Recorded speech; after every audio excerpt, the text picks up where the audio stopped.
여러분, 우리가 예수를 믿는 것이 어떤 자격과 기준과 조건이 있어야 믿는다면 아마 예수를 믿을 수 있는 사람이 별로 많지 않을 거라고 생각이 됩니다. 유능해야 되고 똑똑해야 되고 잘나야 되고 가진 것이 있어야 되고 이런 기준을 정해서 예수를 믿는다라고 말하면 주를 믿고 주를 찾는 사람들이 별로 많지 않았을 겁니다. 그리고 기준을 정할 때 도덕적인 기준을 또 학문적인 자격을 정해 놓았다면 아마 예수 믿을 수 있는 사람이 그리 많지 않았을 거라고 생각이 돼요. 하나님께서 일을 시키실 때에 잘나고 똑똑한 사람들만 불러서 일을 시킨다면 하나님의 일을 할 수 있는 사람도 별로 많지 않았을 겁니다. 성경을 보게 되니까 하나님께서는 오히려 약하고 무능하고 모자라고 볼품도 없고 하나님이 아니고서는 믿을 것도 의지할 것도 없는 사람, 오직 하나님만 바라보며 살아가는 그런 사람, 세상에서 기대할 수 있는 것이 아무것도 없는 바로 그런 사람들을 부르셨습니다. 그리고 그런 사람들에게 힘도 주시고 능력도 주시고 그리고 가능하게도 만들어 주시고 능히 살아가게도 만들어 주신 것이죠. 종종 능력 있는 사람들이 이 땅을 살아가는데 자기의 능력과 실력을 믿고 살아가는 사람들에게는 그대로 두십니다. 그 능력과 그 실력대로 살아보라고 내버려 두시는 것이죠. 그런데 하나님께서 쓰실 사람이라면 그들의 능력을 오히려 무능하게 만드십니다. 능력에 한계가 있다는 것을 깨닫게 만들어 주시고 하나님께서 다시 그들을 불러서 능력 있게 사용하시는 것을 보게 됩니다. 능력 있는 사람을 무능하게 만드신 이후에 능력 있게 쓴다는 것 이해가 안 되지만 하나님께서는 그렇게 하십니다. 우리는 이제 그런 과정을 연단의 과정이라고 이야기를 하죠.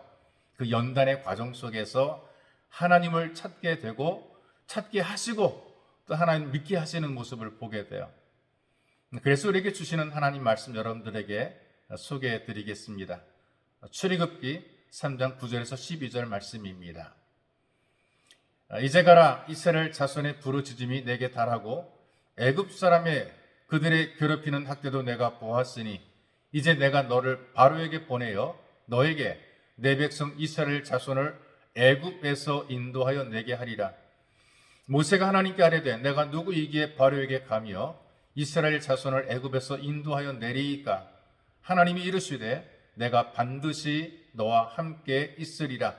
네가 그 백성을 애굽에서 인도하여 낸 후에 너희가 이 산에서 하나님을 섬기리니 이것이 내가 너를 보낸 증거니라. 세상에서는요, 유능하고 잘난 사람보다 하나님만을 의지하는 사람이 더 유능하고 더 능력 있게 쓰임 받는 모습을 목격을 하게 됩니다. 그래서 우리가 무능하고 못난 것이 화가 아니라 오히려 유익이 되는 경우들이 있습니다. 가난하고 힘없고 빽이 없는 것이 오히려 우리에게 복이 되는 경우들이 많아요. 왜냐하면 없기 때문에 또 부족하기 때문에 더욱더 하나님만 의지하게 되고 하나님만 의지함으로 말미암아 능력 있는 삶을 살게 되는 것입니다. 오늘 여러분들에게 소개해드린 이 말씀을 보게 되면 하나님께서 이 모세에게 이스라엘을 인도할 능력을 주시는 말씀이거든요. 여기에 어떤 것이 담겨져 있는가? 무능자의 능력이 있는 것을 목격을 하게 됩니다.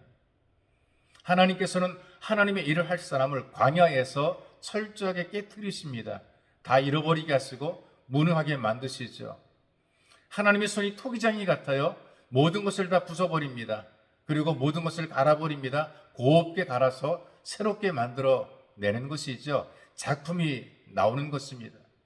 은과 금을 단련하는 것처럼 그렇게 하나님의 사람을 단련하셔서 하나님이 쓰시는 것이죠. 이걸 우리는 연단이라고 얘기를 합니다.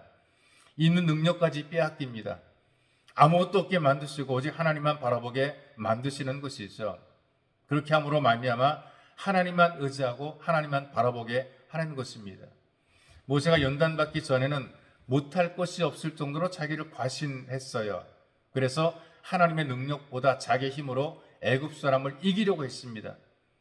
근데 그가 할 수 있는 것은 어떤 것이었는가? 겨우 애굽 사람 한 명을 죽이는 일, 이 일만 했던 것이죠. 여러분, 오늘날도 마찬가지입니다. 사람들이 자기 능력으로 살게 되면 잘해봐야 한 건 정도 성공할 겁니다. 근데 연단받은 삶이 되게 되면 무능해 보여도 하나님만 의지하기 때문에 큰 일을 하게 되는 것입니다. 이 하나님의 은총은 연단을 통해서 세상을 믿고 자기 믿고 돈을 믿고 빽을 믿고 살던 사람들로 오직 하나님만 믿게 만들어 놓으시는 것입니다. 그래서 자기 능력이 아니라 하나님의 능력을 힘입고 살게 만들어 놓으시는 것이죠. 그러니 여러분, 우리도 내 능력과 내 실력으로 사는 것이 아니라 하나님의 능력을 힘입어 살아가는 것이 더 능력 있고 유능한 삶이 되는 것입니다. 내 능력으로 아무리 뛰어봐도 겨우 한 번 잘하고 무능력해지는 것입니다. 그런데 부족해 보여도 하나님의 손길로 인도받고 연단받게 되면, 그래서 오직 하나님만 의지하는 믿음으로 살게 되면 오래도록 쓰임받게 되는 것이고 오래도록 잘 되는 것입니다. 반짝하고 한 번 쓰임받고 끝나는 것이 아니라 오래도록 빛나는 신앙이 되는 것이 있죠. 여러분들의 신앙이 반짝반짝 빛나는, 오래도록 빛나는 하나님의 손에 붙잡힌 바 되어서 귀하게 쓰임하는 복된 삶이 되시기를 주님의 이름으로 축복합니다. 참으로 존귀하신 아버지, 고맙습니다. 우리로 하여금 우리의 무능함과 연약함을 깨닫게 하시고, 우리가 연약하고 무능할 때 우리를 들어 쓰시는 하나님의 강력하고 위대한 손길이 있음을 깨닫게 하시고, 오직 하나님만 의지하는 참된 믿음으로 힘있게 세워지게 만들어 주옵소서. 잠깐 내 능력, 내 실력으로 쓰임받다 벌어지는 삶이 아니라, 사라지고 쓰러지는 삶이 아니라 하나님의 손에 붙잡혀서 오래도록 빛나는 별처럼 귀하게 쓰임받는 삶이 되게 우리를 도와 주옵소서. 보배로우신 예수님의 이름으로 기도하옵나이다. 아멘.